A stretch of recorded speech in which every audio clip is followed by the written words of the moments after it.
Continuamos con Saber y Sabor. Estamos en este tema tan difícil, el tema de la violencia que se ha instalado en nuestro país. ¿Cuál es la opinión de ustedes respecto de este acto inesperado, insólito y que nadie quisiera que se viva nuevamente en nuestro país, que es la intención de haber asesinado a la vicepresidenta de nuestro país, que es un tema que está en manos de la justicia ahora, pero que lejos de unirnos a los argentinos en defensa de una situación que no debe repetirse, en defensa de la paz y por la armonía nacional, eso generó odio y violencia, ¿no? Sobre todo en los ámbitos políticos. Y eso se derrama hacia abajo en el periodismo y en los ciudadanos. ¿Cuál es tu opinión, Mabel? Bueno, lo que vos decís es una muestra de cuán congelada está nuestra sociedad, de cuán dura la postura de cada sociedad, porque al margen de cómo reaccionaron los políticos y qué pasó después, las encuestas hoy que te dicen que no conmovió a nadie, ni siquiera a los propios, o sea, no cambió la opinión de nadie, ¿no?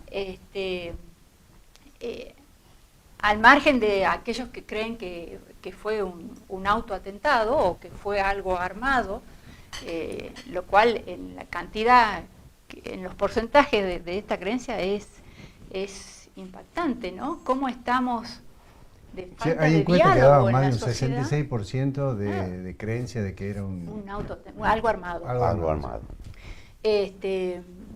Lo cual nos muestra la imposibilidad de diálogo que tenemos, ¿no? Porque el diálogo parte, por un lado, de reconocer la entidad al otro, ¿no? De decir, es alguien que puede opinar distinto, yo no estoy de acuerdo con él, pero él tiene derecho a opinar.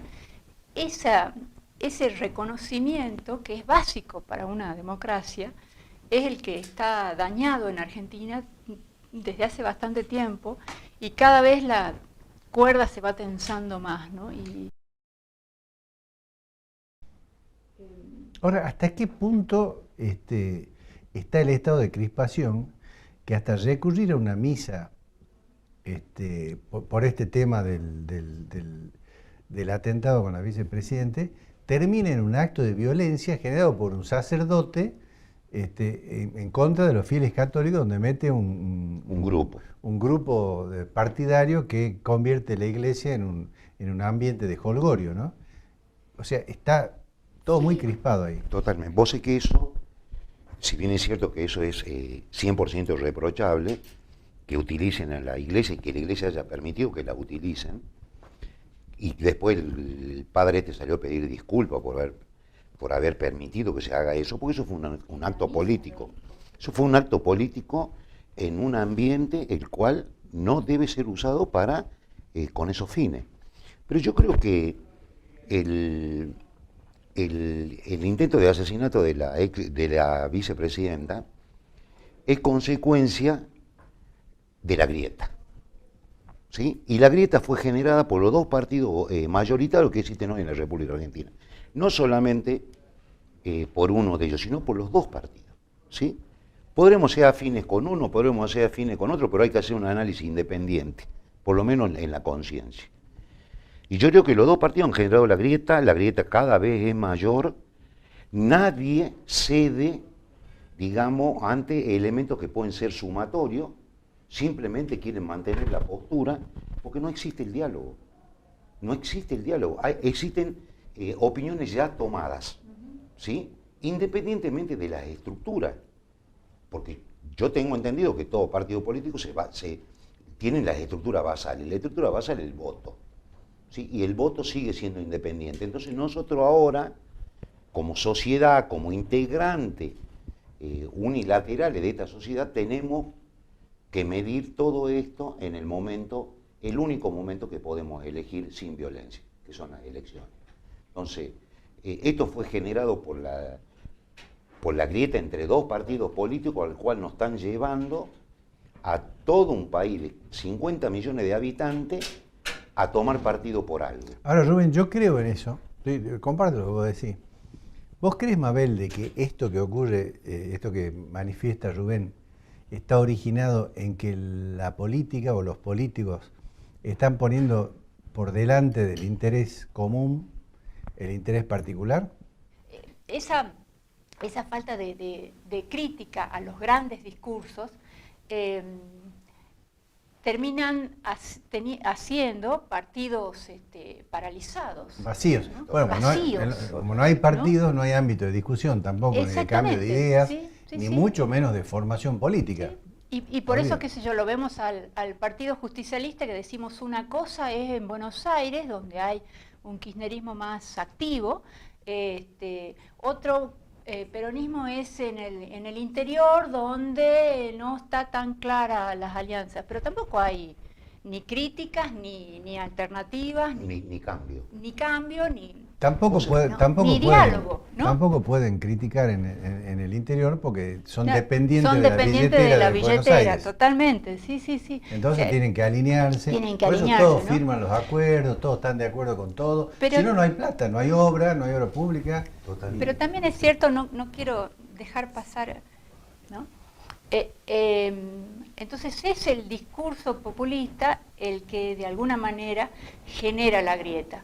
Por supuesto que vos después tenés cómo reacciona el otro, ¿no? y cómo logra entablar un diálogo o enfrentar ese discurso o interceder como para mostrar otra mirada. Y lo que es cierto es que Juntos por el Cambio en algún momento quedó entrampado en ese discurso del kirchnerismo, ¿no? y profundizó la grieta. Totalmente de acuerdo. Yo creo que el análisis tuyo es 100% correcto, pero nosotros los médicos nos forman en medicina basada en la evidencia. Claro. No en lo que yo creo, sino en lo que yo veo. ¿Sí? Lo que está demostrado que sirve. Y quizás esto sea un comentario que lleve a largo plazo. Yo no sé si...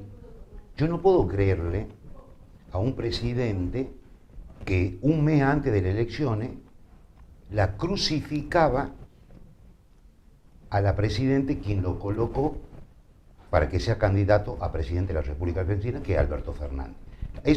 Esa persona a mí no me merece la menor de los respetos, pero tampoco puedo aceptar que me hayan generado una deuda gigante, ¿sí?, que se la traspasábamos a un futuro gobierno, sea peronista o no sea peronista.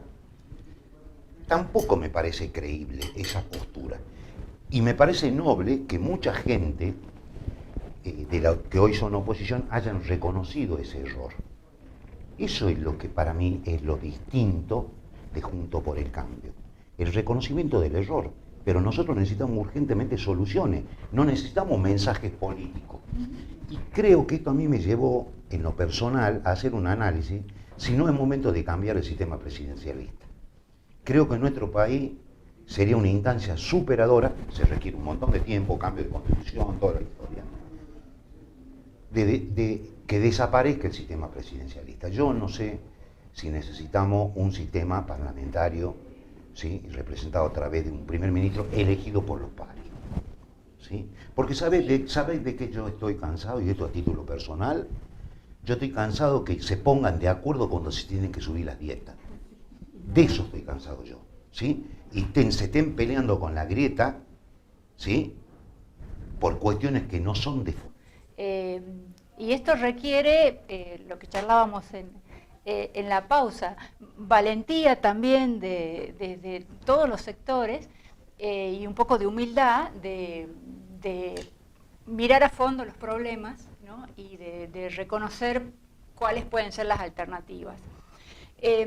No podemos desconocer el discurso político porque también forma parte de la realidad, de cómo nos entendemos. Y el discurso político es eso, cómo la política traduce en códigos entendibles para todos cómo interpreta lo que estamos viviendo, ¿no? El problema es cuando ese código en el que lo traduce es una relación amigo-enemigo, ¿no? Los que están en contra de lo que yo digo son mis enemigos. Y ahí volvemos a nuestro tema, ¿no? Ahí caemos en la violencia verbal. Yo vuelvo sobre un tema que te mencioné hace un ratito, que me parece que es fundamental. Que que no resta, suma lo que vos estás diciendo, que es la necesidad de dejar el interés particular para dedicarse a la política, a servir, a resolver el problema que es de interés común de la gente. Y eso lo veo lejos. Vos hablas del discurso político. Y el discurso político se ha convertido en buena medida, porque no hay que generalizar, pero sí en buena medida, se ha convertido en una mentira. Y cuando el político... No, claro, una ruptura con hay la una sociedad, ruptura total, porque se miente, pero se miente con tal descaro, y la gente también lo naturalizó eso. Sí, sí. Se miente, no se reconoce la mentira, no se reconoce el error. Y esa violencia también se lo ve en otros ámbitos, como mencioné, el ámbito religioso. Se miente, donde debe haber amor, caridad y verdad en todo el sentido de la palabra, hay mentira y no hay reconocimiento del error en la mentira. Entonces, vuelvo a insistir, hay mucho más de lo que nosotros quisiéramos del interés personal por sobre el interés general. De ahí la consecuencia, esto lo vengo repitiendo hace mucho tiempo, por mis años, sé que en mi juventud la riqueza estaba concentrada en comerciantes, por lo menos en esta zona, en el interior del país también en general, estaba concentrada en los comerciantes, en la gente de campo y en las poquitas industrias que podían haber. Los políticos no eran justamente los más ricos. Eso se dio vuelta completamente y hoy los ricos, y eso lo podemos ver simplemente haciendo un paseo en vehículo por Salta y sus alrededores, los ricos son los políticos, los que tienen buenas casas, buenos vehículos, buen pasar, sueldos asegurados y grandes inversiones en empresas, a veces con testaferro que uno no lo puede comprobar y a veces en forma directa. A veces en forma directa porque hay una impunidad tremenda. Por ejemplo, en el caso de Baez, para mencionar alguno del país, la cantidad de vehículos y propiedades y de kilómetros cuadrados, pero se lo puso a nombre de él como si se hubiera sacado la grande en el resto del mundo. Bueno, esto es, repito, poner adelante el interés personal por sobre el interés general de nuestros ciudadanos.